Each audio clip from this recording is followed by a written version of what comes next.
Welcome to Tennis Spin, where we put our spin on your tennis.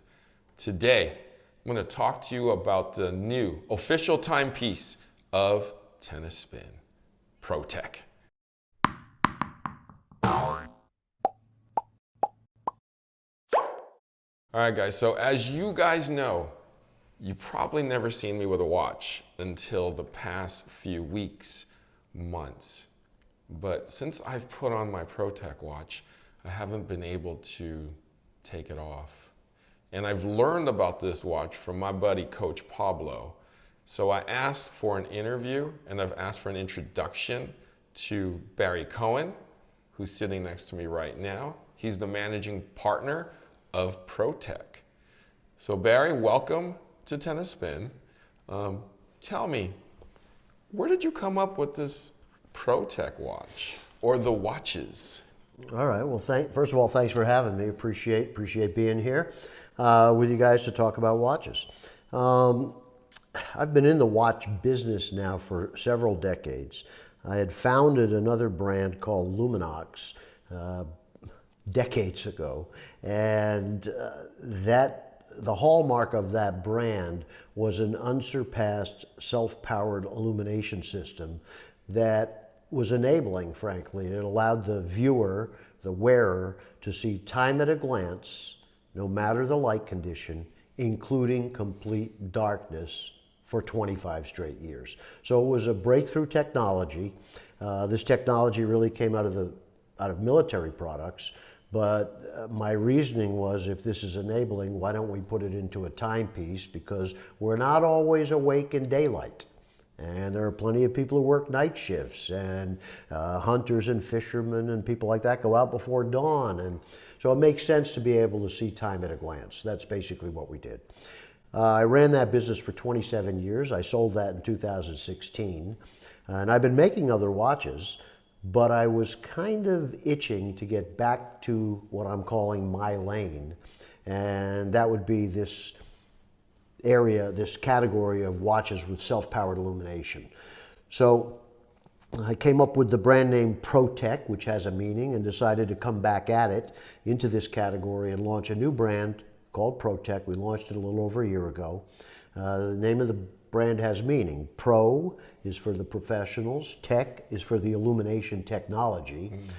And those professionals I'm referring to, because I used to supply them and now I'm still supplying them, are first responders primarily. So you got law enforcement, you got military, you got mountain rescue, you got firefighters, you get EMTs, this whole category. That's the bullseye of our target. And then if you think about it in a little bit of a word pun, those people are the people that protect us. And that's how we came up with the brand name. This time around, we are making the watches to a higher standard. I have no partners involved with me, so I decided, why don't I just do these the way I know they can be made best? And that's what we've done. Even our entry products have higher level components than I used to use in my former brand. So we're very pleased with what we've created, which is 4 series. I'll get into that in a minute when you prompt me to do so. But that's the story of Pro Tek, the advent of Pro Tek, and why it's now on the market. Got it. So you are the official watch of a bunch of segments. Yeah, well, so in my former brand, luck counts in business, whether it's good luck or bad luck, it plays a role. And in my former business, I was very fortunate when the Navy SEALs came to me and they said, hey, we love this technology. If you make watches for us, we'll buy them. And there are not that many of us, but we'll buy them. And then you can go out and tell the world you made watches for Navy SEALs. Maybe that'll resonate and create consumer interest and enhance credibility. And indeed it did. An entire business came out of that, where it got up to 65 countries at its peak. So that was a nice success story. While running Luminox, the United States Marines came to me and said, hey, how'd you like to do a program with us, with the Marines? And certainly nothing but respect for all branches of the armed services, but we thought it might dilute our primary message, so we very politely declined. But now we knew the people. And when I came back with this brand, my former right-hand guy was a Marine, and by the way, was a Marine means is a Marine, once a Marine, always a Marine. And he knew the gentleman that created the U.S. Marines program, and one day I got a call from this gentleman, and he said, hey, the word's on the street, you're back in tritium tactical watches. And we'll go into tritium illumination in a minute. But you're back in tritium tactical watches. I said, I am indeed. And his comment, which was extremely humbling and very flattering, was, if you're doing it, we want it. And so within a month, we pulled a program together with the U.S. Marines where we were designated as an official watch of the United States Marine Corps. Now, in the interest of full transparency, they have several official watches. We're not the only one, but I would tell you we're the best one. I mean, they have some that are just $39 with the Marines logo plastered on it for somebody that just wants to say, hey, I got a Marines watch. But we take great pains to make a much higher level watch. What makes it so good? Well, first of all, we're using higher level components, even at the entry level.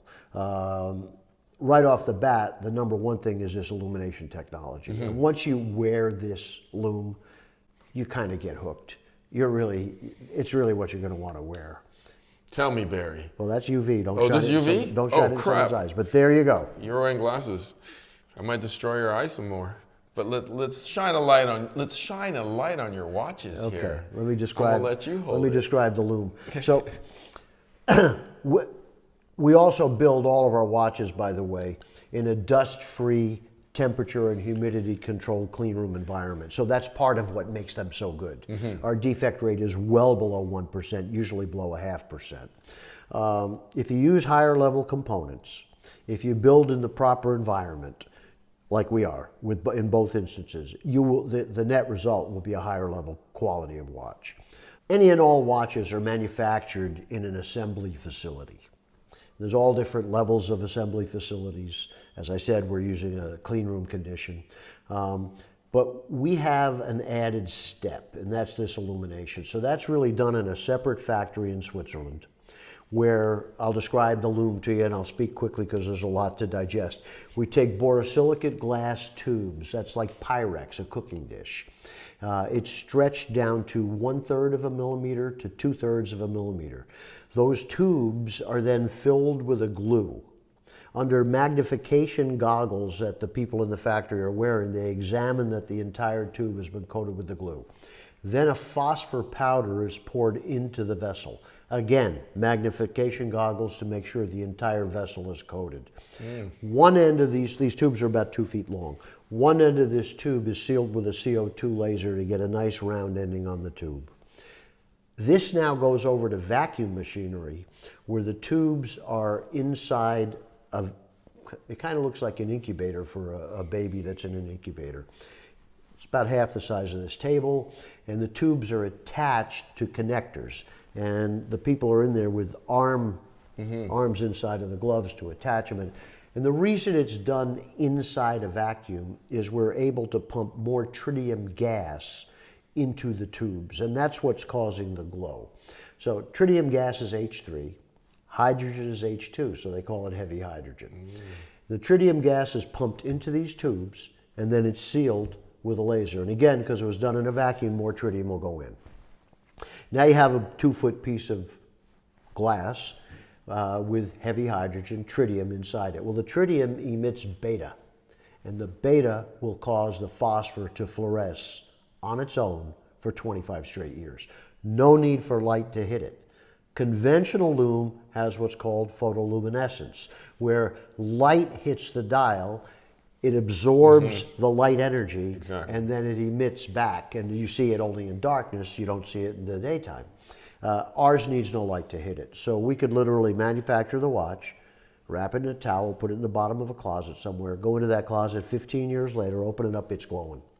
And that's our benefit. Our primary USP is this unparalleled self-powered illumination that is approximately 100 times brighter than conventional photoluminescence. And all of your watches have that? It's part of the brand's ethos. There's certain things. When we started the brand, it was a blank sheet of paper. We wrote at the top of the page, no excuses, no compromises.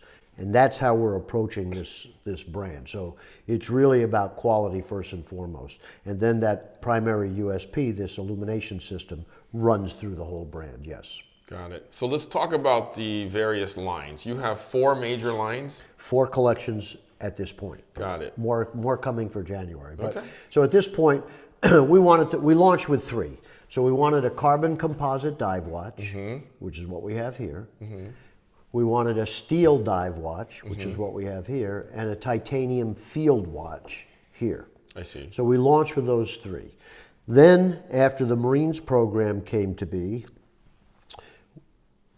generally, this is usually the best-selling series. Right, the one I'm carbon. wearing. Yes. Okay. So we went back into that series and we created 9 SKUs that are, again, designated an official watch of the U.S. Marines. There's one that's completely blacked out, that's a blackout.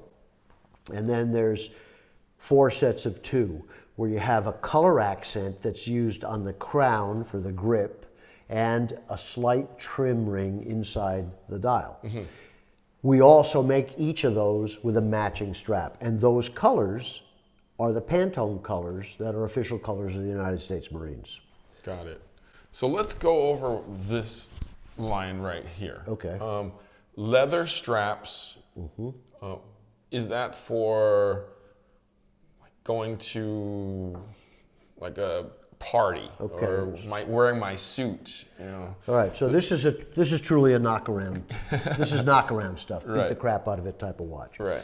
This watch bridges a gap. Yes, you can bang the hell out of it, but it is 316L steel. The straps are Italian leather, and they are waterproof leather. You know, somebody might say, dive watch with a leather strap? Yeah, in this case it's fine, because those straps are treated for immersion in water. If you take conventional leather, it starts kind of stiff, you have to break it in, eventually it'll mold to your wrist. But if you put it in water, they get brittle and stiff and it'll crack right where the buckle is. These straps are treated to be able to handle water. So literally, they start soft. They're very soft to begin. Smells like leather. They get softer with wear. If you put your hand in water while wearing it, it'll mold to your wrist and it will not crack. And so that's the same on the dive series here, the steel dive, and also on the titanium field. They use waterproof leather. So this is for like dressiness. Well, that's to your point, and I'm sorry I jumped over. To your point. So this can be a knockaround watch, but it can go all the way up. I mean, here you could wear this with black tie if you want. Yeah. You know, so it certainly can be sportswear, it can be jeans, it can be surf wear if you want, although that's probably more in the surf vein, and it can go up to suit and tie. Right. It's really in the flavor of the famous brand Tag Heuer. It's Got in it. that direction. In fact, Yeah, I see in that. fact, I probably should mention that the fellow who designed all of this is a Swiss designer. I've worked with him for 30 years. And he designed 2 of the top-selling Tag Heuers ever made, including the Formula 1 and the 2000 series. So if this feels a little bit like Tag, same designer. Got it. Got it. Okay, move on to the next one. Let's talk about the one that I'm wearing and the ones that are over on this side. The everyday, take a beating and keep on ticking watches. All right, so here, remember I said to you that we begin with a set of higher components than I would have used in the past. So these cases are carbon composite, they're 30% carbon. Entry level in competitive brands would be 10% carbon. So I'll give you a little comparative there. Sure. We're using sapphire crystals with anti-reflective coatings through the whole brand. Entry level in a comparative brand would use a mineral crystal. So this is a stronger crystal, much higher Vickers count to resist scratching and breaking. We use a screw crown with 4 O-rings. Again, the competitor uses a push crown and 2 O-rings. We use a screw back. So this is an embossed screw back on the case that screws directly into the carbon, which is a breakthrough. Some of the competitors use a plate back with 4 set screws. This is a level above. Our competitors are 200 meters water resistant. Our watches are fully tested at 300 meters. So we're 300 meters water resistant, and every watch is tested in air and water. Most people don't do that. They batch test in water because if a watch fails, you've lost the watch. we are insisting on all these quality steps. Another thing, we're not using polyurethane straps. These are genuine rubber straps. And not just genuine rubber, but we mold a steel tube through the rubber so that when the spring pin goes through there, you've added durability, added strength. Truly, we tried to think of every possible thing to make it the best we could. And if you turn that bezel, there's no play in the bezel. There's no play. It's very tight. And that's a 60-click bezel on carbon, a 120-click bezel on steel. Okay. So it's, again, I mentioned from the outset, we approached this the way I thought they'd be made the best and added the quality features in to every single watch. All right, so Barry, this even looks like a more dressier line than the one I'm wearing, which is that line that I like. So what's this one all about? All right, so first of all, that is the venerable field watch. Huh? I'll explain. If you want to talk about a military watch, this began in World War I. And that's the style of watch that was used. So that's why it's a vintage look. That's titanium, medical grade titanium case. The weight of the thing is only 48 grams, so you don't even know you have it on your wrist. Yeah, it's light. It's feather light. Again, we're using, in this case, we're 100 meters water resistant. We're using waterproof Italian leather. And on this series, we use a different loom. So this is using what's called T100 loom. It's much bigger tritium tubes that house more tritium gas in them. And with the more gas in it, it glows even brighter. Now here we use 3 colors. We always use orange at the top at 12 o'clock. Why? Because you want to tell where's the top of the dial. You got to know that to know time, especially in the dark if you don't see anything else. So orange is at 12. Here we have 3, 6, and 9 at green, which is the brightest. And this light doesn't, this wavelength of this light isn't really showing you that well, the ice blue, but that ice blue in darkness, which you see at 8 of the indices, glows like crazy in the dark. Got it. So this is meant for action. Well, if you want the actual story, I'll give you the story. So prior to World War I, men did not wear watches. They wore pocket watches. Oh, yes. In a pocket. Yes, yes, yes. It was actually considered somewhat effeminate for a man to wear a watch. War happens to beget trends or technologies. I'm not advocating war, but that's a fact. And so when the guys were in the trenches in World War I, and they wanted to have the ability to track time, they strapped them to their wrist. And it was the field watch that became, because they were in the field. I see. It was the field watch that became the watch, the first really military watch.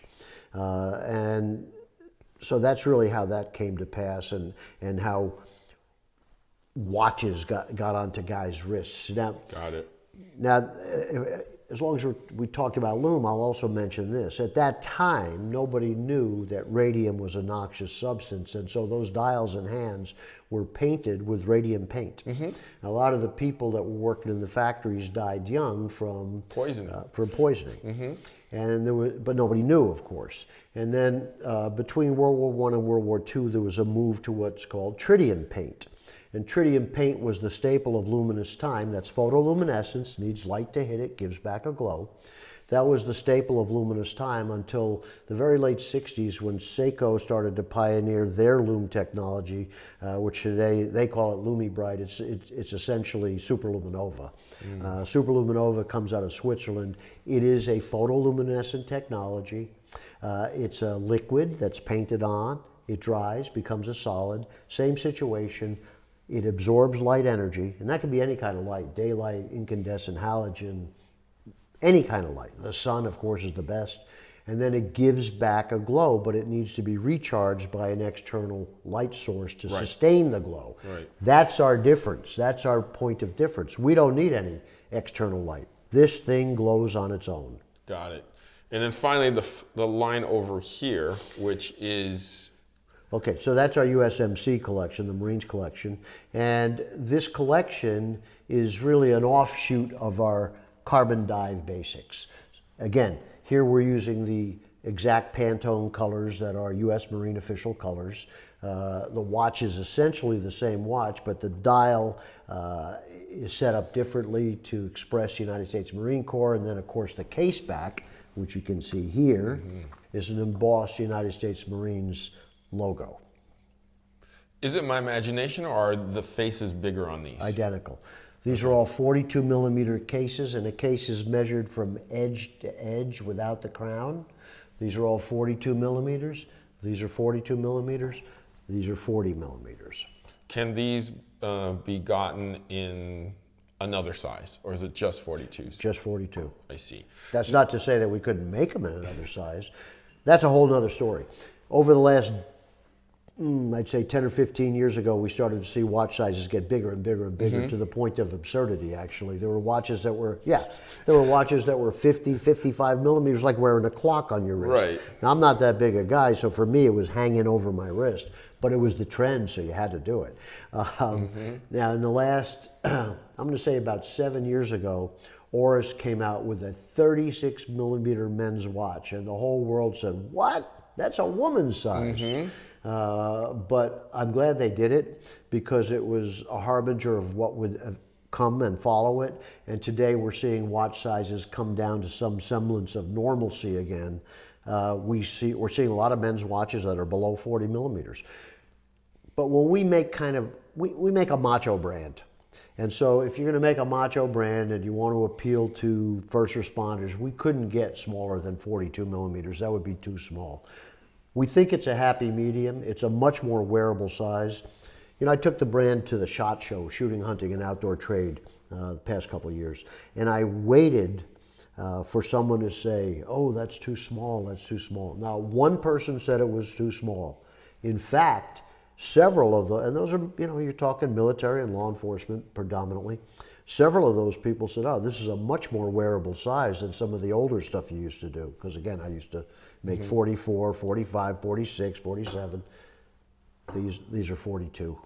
Got it. Now, on this particular line, you said you could make or custom make anything that any person, first responder, military, or company out there would like to personalize. Yeah, and it's not just that collection, it's any of them. Oh. But in this is the series that most of the first responders will gravitate to, those two. And so we've already delivered watches to the Oakland Police Department. So here's the Oakland Police case back, the Oakland Police dial, which has their shield on the dial. They've already received their first order. They're working on another order. We have watches in development now for the following organizations. InfraGard, that supports the FBI nationwide with 84,000 employees. Houston Police Department, 4 different watches: Bomb Squad, SWAT Team, Perimeter Unit, General PD. San Francisco Police Department, 2 different watches. La Mesa Police Department, San Diego SWAT, Beverly Hills Police Department, National Mountain Rescue, California Highway Patrol, and I'm sure I'm forgetting quite a few. But we've got about 12 to 15 of these projects in development. But as I said, it doesn't have to be that series, right? And it doesn't have to be law enforcement or first responders. This watch right here is being made for the Alfa Romeo Club of North America. Oh. And that probably fits them better, to have a leather watch in a field style. So that's in development for them. But to address your point, yes, we can make watches for any organization that would like to have their branding on the watch. The 2 places they can have that are the dial and the case back. And the minimum to do it, because no dial factory or case factory will do it, is 100 pieces. So we need 100 pieces. But that's it? That's it. 100 pieces, guys. Jump on that. And because you're buying 100 pieces, you get 40% off. Oh, which even is better. a massive discount. And so that's why a lot of these groups, first of all, many of these groups have pride in workplace. So they're proud to wear something that has their branding on it.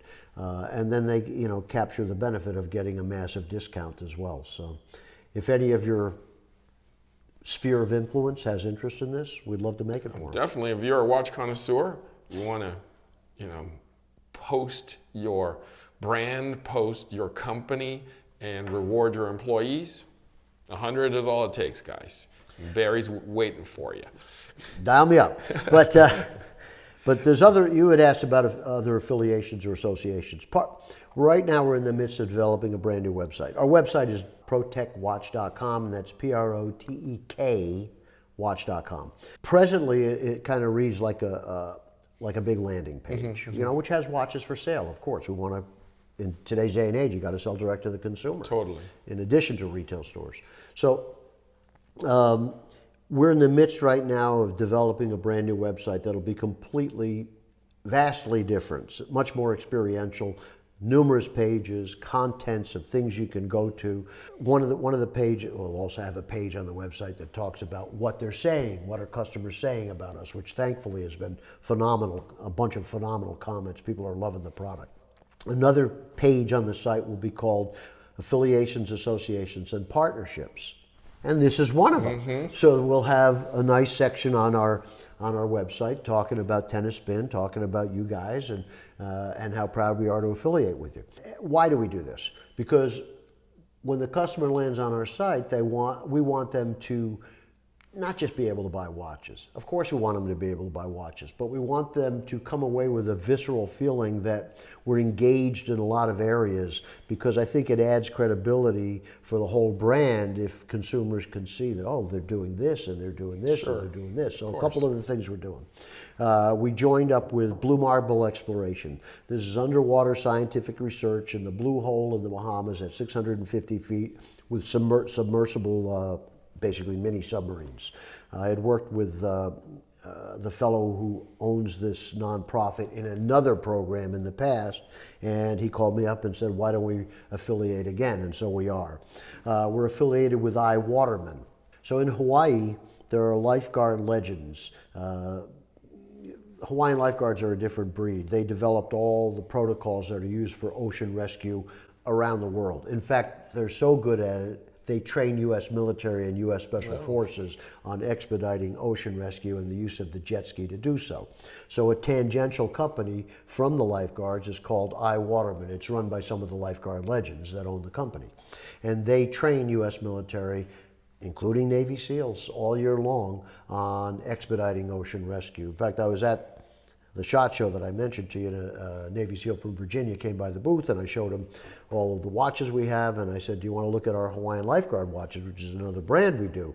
He goes, yes. I said, I don't know if you know, but these guys are the real deal. He said, you don't have to tell me. I've sent dozens of my guys there to be trained. So there's an officer in the Navy SEALs confirming what I'm telling you. And then the one newest association affiliation partnership, use the word you prefer, that we're particularly excited about, and why we're here today actually, is we have entered into the world of professional sports in tennis and in racket sports, where we were the official watch of the Golden Gate Open, a professional tournament at Stanford in the third week of August. We were honored to participate, and one of the really exciting aspects of it was the first ever professional tennis tournament sanctioned by ATP and WTA to have equal prize money for both genders. And, you know, look, I have a son and I have a daughter. Why should my daughter be at a disadvantage, right? I never understood that. Yep. But, you know, if you think about tennis, golf, motorsports, it's Rolex. Totally. Rolex dominates these categories of consumer interest. And, you know, I was kind of just looking at the demographics, and between tennis and pickleball alone, you got 56 million Americans, just Americans, that are participating recreationally. Got it. So we would like to thank you for being the official watch or the official timepiece of Tennis Spin. Also, with this partnership, we would like to offer a discount to the viewers out there.